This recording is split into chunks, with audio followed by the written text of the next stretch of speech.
ST महामंडळाकडून कर्मचाऱ्यांचा पीएफच जमा नाही। ऑक्टोबरपासून एसटी महामंडळानं पीएफचे हप्तेच भरले नाहीत। हप्ते न भरल्यामुळे काढता येईना प्रॉव्हिडंट फंड। महामंडळाला मिळणारा निधी कर्मचाऱ्यांच्या पगारावर होतोय खर्च।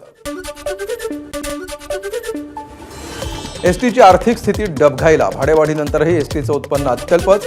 3200 ते 3500 कोटी रुपयांची देणी थकली असल्याची माहिती। मनरेगा योजनेसंदर्भात केंद्राकडून राज्याची कान उघडणी।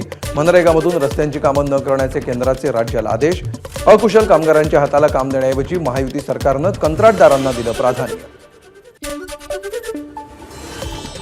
महाराष्ट्राचा 11व्यांदा अर्थसंकल्प सादर करणार। तसंच महाराष्ट्राची अर्थव्यवस्था 1 ट्रिलियनवर नेण्याचा प्रयत्न करणार। आजारी असल्यामुळे पत्रकार परिषद न घेता पत्रक काढत अजित पवारांनी जनतेला दिला संदेश। 19 ते 27 फेब्रुवारी राष्ट्रवादी काँग्रेसकडून स्वराज्य सप्ताहाचं आयोजन। शिवजयंतीच्या निमित्तानं राष्ट्रवादीचे मंत्री प्रत्येक गडावर जाऊन शिवजयंती साजरी करणार। उपमुख्यमंत्री एकनाथ शिंदे ही वैद्यकीय सहाय्यता कक्ष सुरू करणार। मंत्रालयामध्ये आता सरकारी निधीचे 2 वैद्यकीय सहाय्यता कक्ष राहणार। आरोग्य विभागाच्या योजनांचा पाठपुरावाही शिंदेंच्या सहाय्यता कक्षातून होणार। एसईबीसी प्रवर्गातील विद्यार्थ्यांना जात वैधता प्रमाणपत्र सादर करायला 6 एप्रिलपर्यंत मुदतवाढ। त्यामुळे व्यावसायिक अभियांत्रिकी आणि वैद्यकीय तांत्रिक अभ्यासक्रमांना प्रवेश घेणाऱ्या विद्यार्थ्यांना मोठा दिलासा।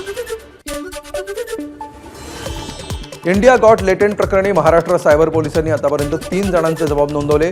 रघुराम, देवेश दीक्षित आणि अन्य एकाचा जबाब महाराष्ट्र सायबर पोलिसांनी नोंदवला। इंडियाज गॉट लेटेंट प्रकरणामध्ये समय रैनाकडून महाराष्ट्र सायबरला व्हिडिओ कॉन्फरन्सिंगद्वारे जबाब नोंदवण्याची विनंती। मात्र रैनाची मागणी महाराष्ट्र सायबरनं फेटाळल्याची सूत्रांची माहिती।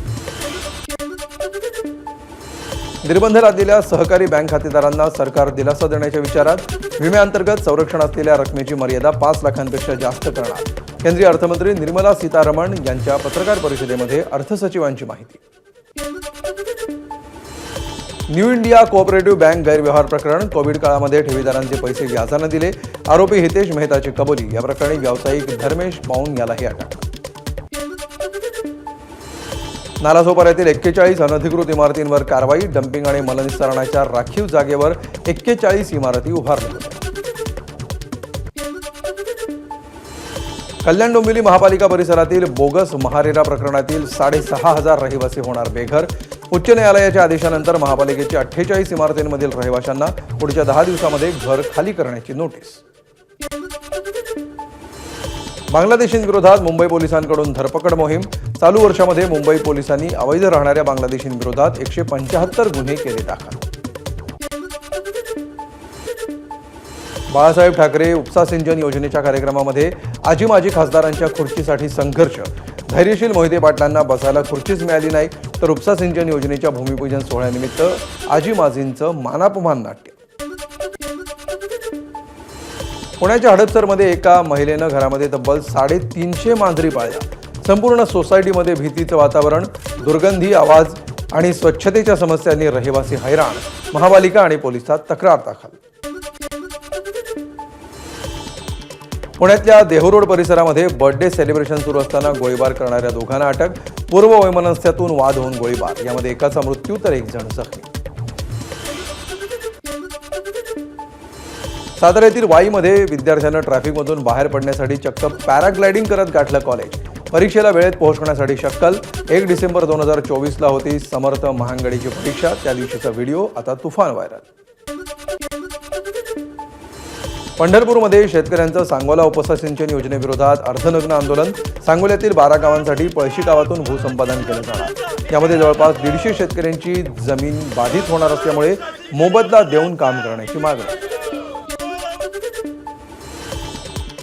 सोलापूरकरांसाठी योजनेतून पाण्याचं दुसरं आवर्तन सोडलं। भीमा नदीपात्रामध्ये 1600 क्युसेकनं पाण्याचा विसर्ग।